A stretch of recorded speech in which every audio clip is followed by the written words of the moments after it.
బంగారం వెండి అమ్మకాలలో తరతరాల నమ్మకానికి నాణ్యతకు పెట్టింది పేరు శ్రీ ధనలక్ష్మి జ్యువెలరీ. శ్రీ దాడిశెట్టి నరసయ్య గారి ఆశయాలే పునాదిగా వారి మనవడు దాడిశెట్టి నరసయ్య సన్ ఆఫ్ విష్ణు చక్రంచే తుడిలో మొట్టమొదటి BAS hall mark mega AC showroom ప్రారంభం. అందమైన చేత అందుబాటు ధరలు అందరూ మెచ్చే అందరికీ నచ్చే ఎన్నో వెరైటీలతో మీకు ఆహ్వానం పలుకుతోంది Shri Dhanalakshmi jewellery, main road, Tuni. నమస్తే, మై మీడియా వార్తలకు స్వాగతం. నేను మురళి. ఆదికవి నన్నయ్య విశ్వవిద్యాలయంలో విద్యుత్ సబ్స్టేషన్ నిర్మాణానికి Rajanagaram MLA Battula Balaramakrishna, university vice chancellor ఆచార్య Prasannasri, RUDA chairman Boddu Venkataramana Chowdary, Rajanagaram BJP incharge Neerukonda Veeranna Chowdary శంకుస్థాపన చేశారు. ఈ సందర్భంగా ఎమ్మెల్యే బత్తుల బలరామకృష్ణ మాట్లాడుతూ ఆదికవి నన్నయ్య విశ్వవిద్యాలయంలో 2.66 కోట్ల రూపాయల నిధులతో విద్యుత్ సబ్స్టేషన్కు శంకుస్థాపన చేశామని, రాజానగరం పరిసర ప్రాంతాల్లో విద్యుత్ అంతరాయాన్ని నిర్మూలించేందుకు ఇది ఎంతగానో ఉపయోగపడుతుందన్నారు. యూనివర్సిటీ వైస్ ఛాన్సలర్ ప్రసన్నశ్రీ మాట్లాడుతూ ఆదికవి నన్నయ్య విశ్వవిద్యాలయం అభివృద్ధికి కృషి చేస్తున్నామన్నారు. ఎక్కువ అనుబంధ కళాశాలలతో రాష్ట్రంలోనే అతిపెద్ద విశ్వవిద్యాలయంగా ఆదికవి నన్నయ్య విశ్వవిద్యాలయం ఉందన్నారు. ఈ సందర్భంగా అతిథులను ఘనంగా సత్కరించి అభినందనలు తెలియజేశారు. ఈ కార్యక్రమంలో రిజిస్ట్రార్ ఆచార్య జి సుధాకర్, విద్యుత్ శాఖ అధికారులు, తెలుగుదేశం, జనసేన, బీజేపీ నాయకులు పాల్గొన్నారు. ఆంధ్రప్రదేశ్లో ఒక మంచి ప్రభుత్వం పరిపాలిస్తుందనే దానికి ఎప్పటికప్పుడు అభివృద్ధి కార్యక్రమాలు అనేది ప్రజలందరూ కూడా చూసి సంతోషిస్తున్నారు. ఇంత మంచి ప్రభుత్వం గత 5 ఏళ్ళుగా కూడా మిస్ అయ్యాం. ఈ 5 ఏళ్ళు పరిపాలనలో గడిచినటువంటి 5 ఏళ్ళు కూడా చాలా ఇబ్బందులు గురైంది. అంత విధ్వంసమే తప్ప ఎక్కడ వికాసం కనిపించలేదు. ఈ యొక్క ఎన్డీఏ కూటమి ప్రభుత్వం వచ్చిన తర్వాత అంతా వికాసమే ఉంది. ఎక్కడ ఎలాంటి ఇబ్బందులు లేకుండా ప్రజలందరూ కూడా సంతోషంగా ఉన్నారు అనే విషయాన్ని ఆంధ్రులందరూ ముక్తకంఠంతో చెప్తున్నటువంటి పరిస్థితిని మనం చూస్తున్నాం. అభివృద్ధిలో భాగంగా ఈ యొక్క రాజానగరం నియోజకవర్గంలో పలుమార్లు సీఎం గారి దృష్టికి, డిప్యూటీ సీఎం గారి దృష్టికి, అలాగే ఈ యొక్క ఎనర్జీ మినిస్టర్ గారి దృష్టికి కూడా తీసుకెళ్ళడం జరిగింది.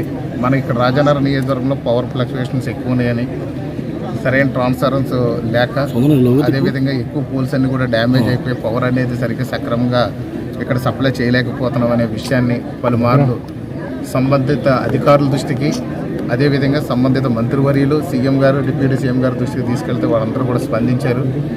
అదేవిధంగా ఈ పవర్ సప్లై దాని మీదే ఉన్నటువంటి ఇబ్బందులన్నీ కూడా అసెంబ్లీలో కూడా ఇప్పటివరకు 4 సార్లు మాట్లాడడం జరిగింది. ఈ 4 సార్లు కూడా మాట్లాడితే కూడా ఆ యొక్క పవర్ మినిస్టర్ గారు కూడా స్పందించి ప్రతిసారి కంప్లీట్గా అన్నీ కూడా సొల్యూషన్ తీసుకొచ్చి మీకు అంతా కూడా పవర్ ఫ్లక్చువేషన్ లేకుండా చేస్తామన్నారు. గత 5 ఏళ్లలో ఈ నన్నయ్య యూనివర్సిటీలో ముఖ్యంగా చూసినట్లయితే పవర్ ఫ్లక్చువేషన్తో వీళ్ళందరూ కూడా చాలా ఇబ్బందులు పడుతున్నారు. అదేవిధంగా మనకి ఇంకా ఈ సబ్స్టేషన్లు కూడా అవసరం ఉన్నాయి. ఇవన్నీ ప్రభుత్వం దృష్టి తీసుకెళ్తే ఇప్పుడు నన్నయ్య యూనివర్సిటీలో ఇమీడియట్గా మాకు ఈ యొక్క 33 kV సబ్స్టేషన్ కావాలి అని చెప్తే దాన్ని ప్రభుత్వం శాంక్షన్ చేయడం జరిగింది. ఆదికవి నన్నయ్య యూనివర్సిటీకి వైస్ ఛాన్సలర్గా నేను వచ్చి వాళ్ళకి 51 రోజులు. ఈ 51 రోజుల్లో మేము చేసిన పనులు, చాలా పనులు చేస్తూ ఉన్నాము. బికాస్ డెవలప్మెంట్ అన్నది it is not a days work, it is an collective effort of everybody. So లోకల్గా ఉన్న ఎమ్మెల్యే గారు, మా chief minister, beloved chief minister sir, మా ఎడ్యుకేషన్ మినిస్టర్ గారు, మా పవన్ కళ్యాణ్ గారు, మా BJP madam, everybody has to take part in the process of development. So ఈ కేవీ సబ్స్టేషన్ అన్నది రీసెంట్గా మాకు అప్రూవల్ అయింది. And we are grateful to Balaram Krishna Garu because he is the only person who is instrumental in handling things here. వారు అసెంబ్లీలో కూడా 2-3 సార్లు ఏమైంది అని క్వశ్చన్స్ వేశారు. దానికి మనం అందరం కలిసి సార్ వీఆర్ వర్కింగ్ అని చెప్తున్నాను. And we are working on it sir. ఎందుకంటే ఆదికవి నన్నయ్య యూనివర్సిటీ అన్నది మన స్టేట్లోనే చాలా స్పెషల్ యూనివర్సిటీ. ఎందుకంటే చాలా యూనివర్సిటీస్కి గవర్నమెంట్ ఫండ్ చేస్తుంది, గవర్నమెంట్ ల్యాండ్ అలొకేట్ చేస్తుంది. అన్ఫార్చునేట్గా మాకున్న సిస్టమ్ ప్రకారం ఏమైందంటే మా ల్యాండ్ని గవర్నమెంట్ ఇచ్చిన దాన్ని కూడా మేమే కొనుక్కోవాల్సి వస్తుంది. We are buying the land. అందులో మాకు అలొకేట్ చేసిన ల్యాండ్ చాలా ఎక్కువైనప్పటికీ అని అన్నారే కానీ మాకు కేవలం 96 ఎకరాలు మాత్రమే ఇచ్చారు. ఇంకా కొంచెం ల్యాండ్ అక్కడెక్కడ ఉంటే కూడా రీసెంట్గా collector madam has been so gracious. ఆ ఇష్యూస్ కూడా madam she has helped us. మాకు కూడా ఎక్స్పాన్షన్ ఆఫ్ క్యాంపస్ కావాలంటే మాకు ల్యాండ్ కావాలి సార్.